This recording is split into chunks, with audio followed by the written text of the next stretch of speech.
Hello, everybody. My name is Chef Scott Cohen, and I am born in the Bronx, raised in New Jersey, and I live in Texas now. Believe it or not, I've been here for a long time, since 1997. I raised my family here. I live in a small town right outside of San Antonio called Bernie, Texas. I worked in New York City for 16 years. And now, in my twilight years, I am teaching.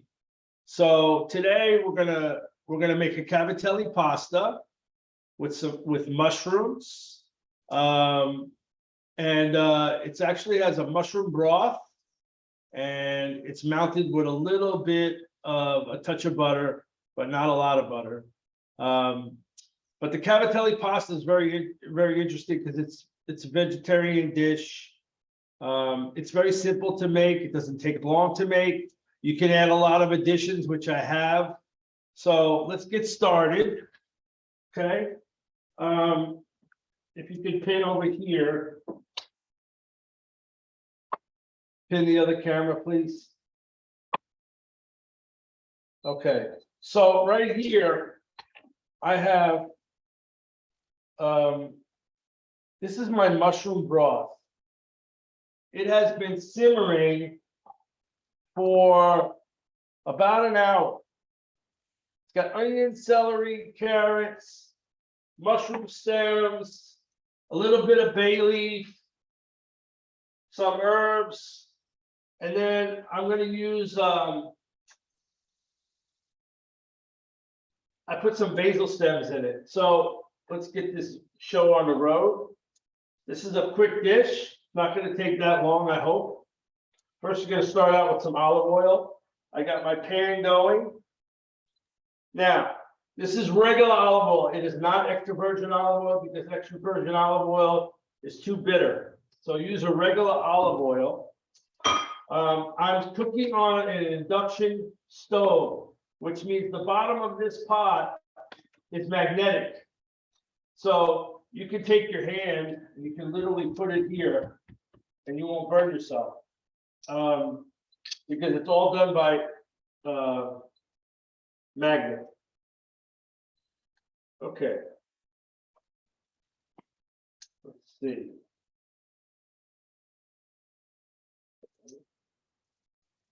All right, so we're going to start out. We have some cremini mushrooms, right? And they're sliced. Pop them in the pan. Easy peasy. Just like small slices. All right. Now you should have your cavatelli already cooked in boiling salted water. Cavatelli looks like little pillows, actually. If you can't get cavatelli, you can use penne pasta, rigatoni pasta. Any type of large pasta will work, even bow tie, or some people call them farfalle. All right, so you got your mushrooms cooking, easy peasy, and then here you go. Here's some shallots. They're small. Shallots is tastes like an onion and a garlic mixed together. Add your minced shallots. You're going to sweat those for a little bit. Then you're going to add some heirloom tomatoes. All right. Make sure they're colorful when you buy them in the store. You want a lot of color. These be yellow and red and orange. And you're going to blister them just a touch. And then you're going to add, oh yeah, some garlic. All right. Now, once you put the garlic in, you want to cook that garlic till it starts to brown. And in French, they call that garlic duree, D-U-R-E-E, garlic duree. You don't want to burn it, but you want to start getting that garlic just a touch brown. Oh, yeah. Once you do that, you can add your additions. Like today, I have some scallions, and I have a little bok choy. It's not in your recipe, but you can add other vegetables that you enjoy. So I had that around my home. I figured I would show you. You know, a recipe is just a guide. You know, that's all it is. You're gonna change from time to time. You're gonna add things to your recipe that you like when it comes to cooking. When it comes to baking, right, your recipes have to be worked out beforehand, but cooking is sort of something that you can do very freestyle. As long as you stick to the basic recipe. All right, so you see all the colors in here, which is really wonderful. All right, so now what I'm going to do is I'm going to add a little touch of white wine, and we call this to deglaze. There's about 3 ounces of white wine. It's a dry white wine, very, very simple. And you're going to let that come down. And what it's going to do, it's going to bloom all these flavors in here. And you're going to see that this is a very quick dish. All right, so next I have my cavatelli. Now I already pre-cooked my cavatelli, which is awesome. And you can see this reducing down. And when you reduce it down dry, right, where it becomes a syrupy consistency, the French term for that is au sec, A-U-S-E-C. All right, so you see it coming down nice and it's starting to get dry. Before it gets dry, we're going to add that mushroom broth that we made this morning. I'm going to add that to it, and I'm straining it into the pot. Yes. Okay.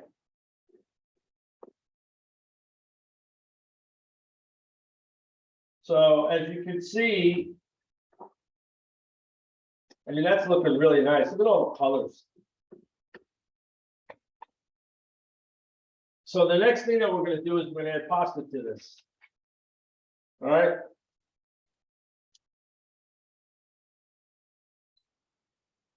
All right. So here's the cavatelli. They look like small pillows.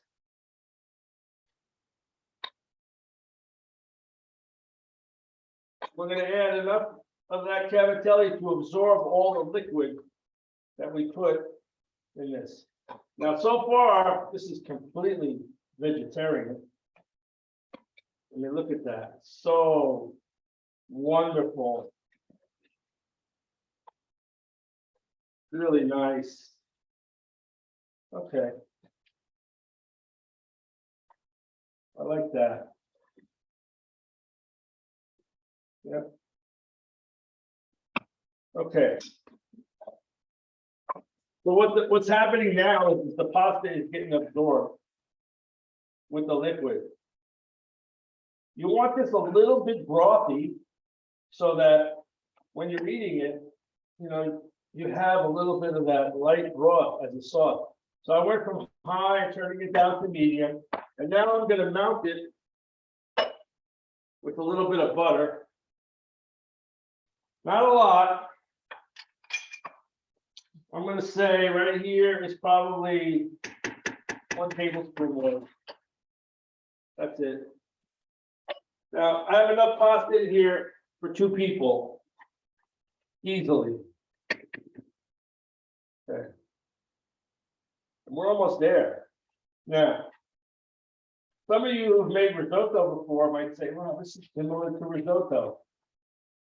Well, it has some characteristics, right? With risotto, you add enough liquid so that when you put the butter, it turns into a sauce. That's what we're doing here. So we're going to season it with salt.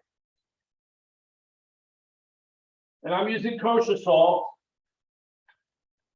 and pepper. I'm going to use some black pepper.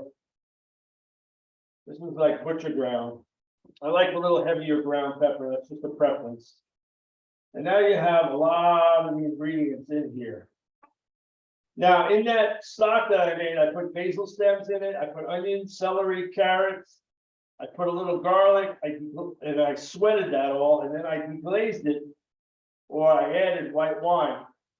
Okay. And then I added water, and I've let it come down for about an hour.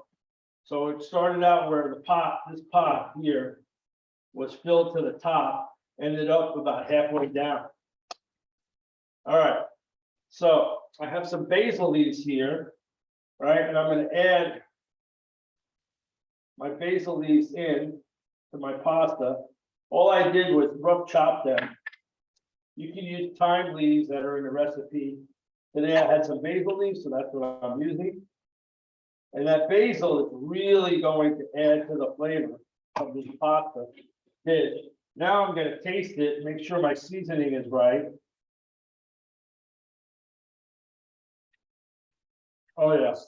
Oh, Chef, there was a few questions. People were wondering if they could use chicken or maybe shrimp, and also salted or unsalted. Say that again. I didn't catch that. Yes, a couple of folks were asking whether they could substitute or could add in chicken or shrimp. I think there's a question about the salted or unsalted, I think, for the butter.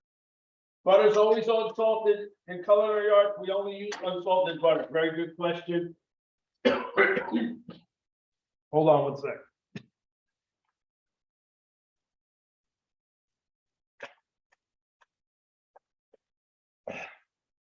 Okay, yeah, so definitely unsalted butter. The pasta dish is done. Check that out. That's as easy as it gets. So now I'm gonna plate it up. Like tonight, I'm gonna serve this same dish, making it for a friend of mine, and I'm gonna use sauteed scallops. So I'm gonna put 4 scallops around it. So yes, you can add shrimp, you can add chicken. You can even do this with salmon. So in goes your cavatelli. Some people say cavatelli are small pillows. Because that's what they look like. They look like little folded pillows. Chef, a student was asking another question. Would it change everything if you added cream and freshly shredded Parmesan? Oh, yeah. You can add cream. And definitely in the recipe is Parmesan cheese. So that's my last thing that I do. Okay. And was So your if you added was cream, the you probably could add like for this right here before I poured it out, I probably had like 2 ounces of cream, maybe 3. And then you're gonna sprinkle it with Parmesan cheese. Just like that. wonderful. Was the butter that you use it salted or unsalted? Unsalted. We only use unsalted butter. Now here's another addition that I have. Can you pin the camera the other way? All right, this is oil. It's a flavored oil. It's derived from a mushroom that grows in France called the black truffle. And it has a lot of flavor. I wish I could have smell-o-vision. But this right here probably costs, that's probably about $5 worth of truffle oil. Very expensive. So you're just gonna drizzle. If you ever wanted to get to where you're like really want to make this dish like amazing, get yourself a little bottle of truffle oil and then sprinkle it, just drizzle it on top just to finish. Just about a quarter of a teaspoon. And there you have it. That's all she wrote. Cavatelli, wild mushrooms. Today we're using creminis. And I have blistered heirloom tomatoes, a little bit of fresh basil, Parmesan cheese. I put some bok choy and scallions in it. Very quick dish, easy to make, fun, and very tasty. Any questions?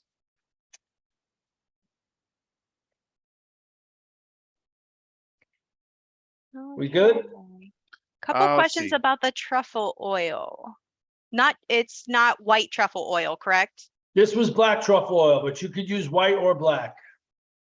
Either one will taste delicious. And would you be able to explain what exactly black truffle tastes like? Yeah, it's like a very strong mushroom flavor. Like if you took, let's say you took a cremini and you times it by 5 and you had an intense flavor, really super intense flavor, that's what a truffle would taste like. It's very strong. And we add those to pasta a lot. pasta with cream sauce, pasta with broths, because we want the mushroom to take on the flavor of the pasta.